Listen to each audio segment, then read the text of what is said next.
Le deuil national en Argentine se poursuit pour rendre hommage à Diego Maradona, le héros du peuple argentin, un génie du ballon qui a offert à son pays la victoire du mondial en 1986. Il a été enterré hier soir à Buenos Aires, la capitale. On retrouve Pascal Boniface, directeur et fondateur de l'IRIS. Vous êtes l'invité du jour. Merci d'être avec nous. Vous êtes non seulement un spécialiste de géopolitique, mais aussi un grand amateur de football. Dites-nous en quoi Maradona était-il un joueur exceptionnel? Quelle était la magie de sa technique? Oh, sa magie de sa technique, c'était effectivement une conduite de balle. On avait l'impression que la balle lui collait au pied. Et alors qu'il était tout petit, c'était loin d'être un athlète selon les canons physiques habituels. Eh bien, il avait une pointe de vitesse qui était extraordinaire. Et donc, effectivement, Platini a dit un jour ce que Zidane fait avec un ballon, Maradona le fait avec une orange. C'était rien en rien infamant pour Zidane, mais pour montrer effectivement qu'on peut dire que le ballon appartenait presque à son corps. Maradona, c'était aussi une personnalité charismatique, exceptionnelle, mais qui était-il vraiment? Ça, écoutez, c'est toujours difficile de sonder le cœur et les reins parce qu'il y a le personnage public et puis il y a le personnage privé, et ça, seuls ses proches peuvent le dire. Mais on peut dire effectivement qu'il y a de multiples facettes dans Maradona, qu'il était finalement un homme dans de multiples dimensions. Bien sûr, la dimension sportive et un artiste du ballon, peut-être, est-ce que c'est le meilleur joueur de tous les temps ou est-ce qu'avec Pelé, c'est l'un des deux meilleurs joueurs de tous les temps? C'est un débat qui divise les spécialistes. Mais aussi, c'était un personnage public. Il incarnait l'Argentine, peut-être encore plus que Pelé incarnait le Brésil. Et on peut dire que tous les Argentins éprouvaient avec lui une revanche sociale déjà, puisque lui qui venait des bas quartiers, des bidonvilles, était arrivé au firmament, mais aussi la revanche de tout un peuple contre les autres, contre l'Angleterre, lors de ce quart de finale de la Coupe du Monde de 86, après 4 ans après la guerre des Malouines, et puis aussi la revanche en fait de l'Amérique latine contre toutes les grandes puissances. Et donc il avait un fil direct avec son peuple. Chaque Argentin pensait que Maradona était son ambassadeur, qu'il incarnait réellement l'Argentine. La preuve, toute l'émotion qui a bien sûr traversé les frontières partisanes de genre ou autre, qui a saisi le peuple argentin dans son entier à sa mort. Mais en même temps, c'est là où c'était un personnage hors du commun, le choc au niveau mondial que sa disparition a suscité. Il a utilisé sa notoriété pour un engagement politique qu'il revendiquait et auquel il est resté fidèle.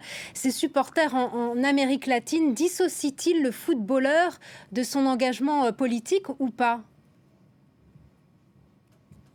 Alors, ça dépend lesquels. Certains, effectivement, s'ils partageaient les vues politiques de Maradona, avaient encore en plus d'admiration pour lui. Ceux qui n'aimaient pas ces options politiques étaient quand même forcés de reconnaître que c'était un joueur exceptionnel et admiraient toujours le joueur au-delà de ses choix politiques. Est-ce qu'il a fait bouger les choses? Est-ce que des gens ont changé d'avis du fait de ses prises de position? Peut-être, ça a pu arriver pour certains. Mais en tous les cas, même ceux qui ne partageaient pas ces prises de position très clivantes, effectivement, politiques, eh bien, étaient muets d'admiration devant le génie footballistique de Maradona. Et puis aussi devant ce personnage truculent, ce personnage hors du commun, dont le moins que l'on puisse dire, c'est qu'il n'était en rien lisse. Oui, alors parlons maintenant de la face plus sombre. Maradona, grand sportif et militant pour le socialisme, comment a-t-il pu tomber dans la drogue et l'alcool et aller jusqu'à fréquenter des mafieux? Bah, disons que c'est plus facile peut-être de fréquenter des mafieux lorsqu'on est à Naples qu'on est dans notre ville. Et puis on sait très bien que le statut de sportif de haut niveau et puis aussi le statut tout simplement de vedette fait que vous êtes livré à des multiples tentations. C'est le cas de la plupart des vedettes, qu'elles soient dans le domaine du sport ou dans le domaine du cinéma, du show business. Ensuite, soit votre entourage, votre éducation vous permet de résister à cela, soit ne vous le permet pas. Je pense que si Kylian Mbappé partait jouer à Naples, il ne céderait pas aux mêmes tentations, mais Maradona n'avait peut-être pas le même entourage que Kylian Mbappé. Et puis vous l'avez rappelé, il venait justement des bidonvilles. Si tout le monde lui pardonne, c'est bien sûr parce qu'il était un joueur prodigieux, mais n'est-ce pas justement aussi parce qu'il a été un modèle pour de nombreux enfants pauvres des bidonvilles d'Amérique latine?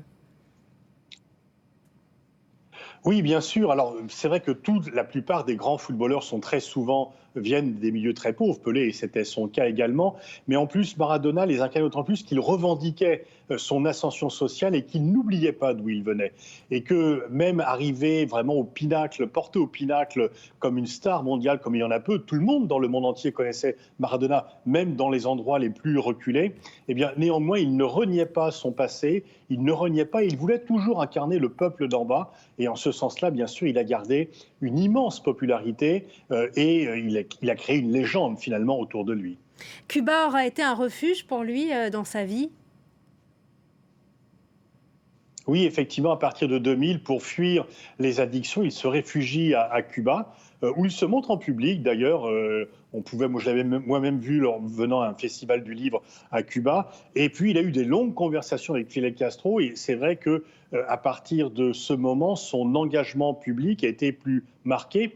Mais il faut dire aussi que peu après, il y a eu le 11 septembre, le discours sur l'axe du mal de George Bush, la guerre en Irak, et que Maradona, là, a pris publiquement position contre la guerre et contre Bush, qu'il a très souvent insulté, ce qui était très populaire. Alors peut-être pas chez tous les dirigeants latino-américains, mais dans la majeure partie de la population latino-américaine en dehors de l'Argentine. Et puis on se souvient de son échange, de sa passe de ballon avec Fidel Castro. Merci beaucoup Pascal Boniface d'avoir été avec nous et pour votre analyse. Merci à vous.